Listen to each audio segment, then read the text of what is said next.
8వ శతాబ్దంలో నిర్మించిన పురాతన క్షేత్రం. అక్కడి శిల్పకళా వైభవం మహా అద్భుతం. గోడలపై అరబిక్, సంస్కృతం భాషల్లో ఉన్న శాసనాలు చెప్పే చారిత్రక గాథలు ఎన్నో. దక్షిణ కాశీగా పేరొందిన ఆలయం శ్రీకాకుళం జిల్లా శ్రీముఖలింగంలో ఉంది.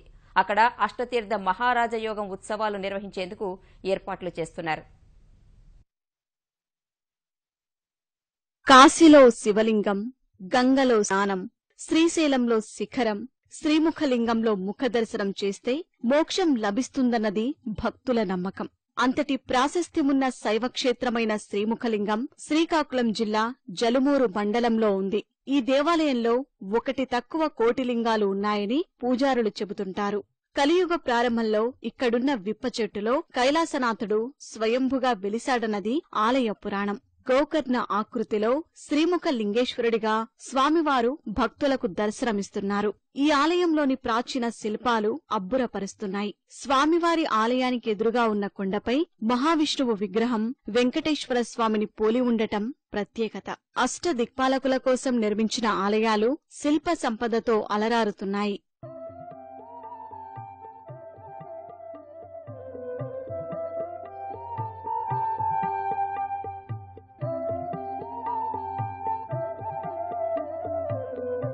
ఈ పుణ్యక్షేత్రంలో అష్టతీర్థ మహారాజయోగ సంక్రమణ సందడి మొదలయ్యింది. రేపటి నుంచి వచ్చే నెల 7 వరకు 8 రోజుల పాటు అష్టతీర్థ మహారాజయోగాన్ని ఘనంగా నిర్వహించేందుకు ఏర్పాట్లు చేస్తున్నారు.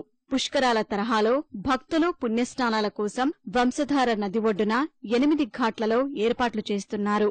ఒక్కో రోజు ఒక్కో ఘాట్లో స్నానం చేసి శ్రీముఖ లింగేశ్వరుడిని దర్శించుకుంటే మోక్షం కలుగుతుందని అర్చకులు చెబుతున్నారు. శ్రావణ మాసము దక్షిణాయనము శ్రావణ మాసము అష్టమి స్వాతి నక్షత్ర ప్రయుక్త కలిగి ఉంటూ శ్రావణవారము పౌర్ణమి శ్రవణ నక్షత్రం కలిగి ఉన్నటువంటి 8 రోజుల్లో సంభవించినటువంటి ఈ యోగాన్నే అష్టతీర్థ మహారాజ యోగముని అంటారు. దేవాలయానికి ఆనుకొని 8 దిక్కులుగా 8 తీర్థఘట్టములు ఉన్నవి. ఈ 8 తీర్థఘట్టాల్లో స్నానం చేసి స్వామివారిని దర్శించిన ఎడల ఇది మహా అయినటువంటి పవిత్రమైనటువంటి జన్మం రాహిత్యం అవుతుందని అగస్త్య మహాముని వారికి కుమారస్వామి వారు చెప్పినట్లుగా సూత మహాముని శివునికాది మహామునితో చెప్పిరి. ఈ వంశధార నదిలో స్నానం చేసి పిండ ప్రధానాలు తిలతర్పణాదులు దాన ధర్మాలు చేసుకుని మోక్షాన్ని పొందగలరని ప్రార్థిస్తున్నాము. వంశధార నదీ తీరంతో పాటు వివిధ చెరువుల్లో ఘాట్లను 35 లక్షల రూపాయలతో అభివృద్ధి చేస్తున్నారు. ఈ అష్టతీర్థ పుష్కరాలకు సంబంధించి మా దేవస్థానం సైడ్ నుండి విలేజ్ సైడ్ నుండి కూడా అన్ని ఏర్పాట్లు పూర్తి చేశాం. ఘాట్లు కూడా భక్తుల సౌకర్యార్థం చాలా చక్కగా నిర్మించడం జరిగింది.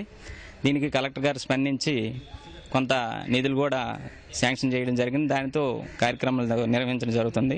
ఇంకా వచ్చే భక్తులకు ఎటువంటి అసౌకర్యంగా ఉండకుండా చూడాలంటే నిధులు కూడా ప్రస్తుతానికి అవసరం ఉంటుంది. ఎండమెంట్ వారి ఇది నిధుల్ని పునరుద్ధరించవలసిందిగా కోరుచున్నాం. అల్లాకిముడు సంస్థానం వాళ్ళు 1946లో చేశారు. డిపార్ట్మెంట్ వారు 2000 సంవత్సరంలో చేశారు. వీటి కోసం పక్కా ఏర్పాట్లు చేయడం జరుగుతుంది. భక్తులకు కూడా ఎటువంటి ఇబ్బంది కలగకుండా సామ్యాలు వేయడం, క్యూ లైన్స్, మంచినీటి సరఫరా ఇవన్నీ చేస్తున్నాం. వచ్చిన సంవత్సరాల వారు కూడా కొంతమంది వచ్చి ఏమైనా ఊర్లో ఇటువంటి అనేక సేవా కార్యక్రమాలు చేస్తే ఇంకా బాగుంటుందని ఆశిస్తున్నాం. శ్రీకాకుళానికి 48 కిలోమీటర్ల దూరంలో ఈ శైవక్షేత్రం ఉంది. జిల్లా కేంద్రం నుంచి బస్సు సౌకర్యం ఉంది.